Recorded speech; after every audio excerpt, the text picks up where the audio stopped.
Mac Voice baada ya kuthibitisha sasa hivi yupo chini ya lebo ya YBR kutokea pale nchini Ufaransa. Sasa wadau wa muziki na mashabiki wa msanii huyo Mac Voice wameonekana kufurahishwa na jambo hilo katika upande wa comment.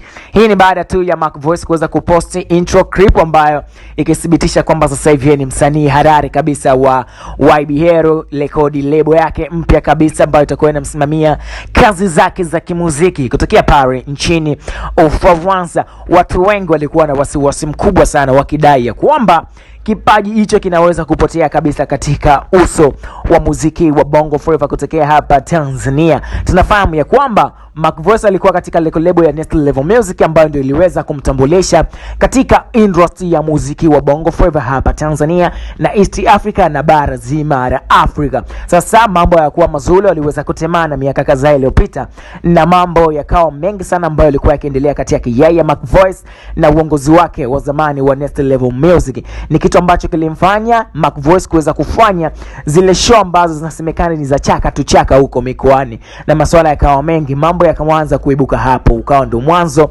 wa yale matatizo ambayo yalikuwa yakipitia Mac Voice kwanza kujulikana. Sasa final tabasamu limeweza kuonekana kwa mashabiki wa Mac Voice na wale wapenda burudani ya muziki wa Bongo Flava baada tu ya Mac Voice kuweza kuweka clip fupi ya video ikionyesha sasa hivi kwamba yeye tayari amekushapata uongozi wa lebo yake mpya kabisa ambayo itakuwa inamsimamia YBR Music kutokea pale nchini Ufaransa.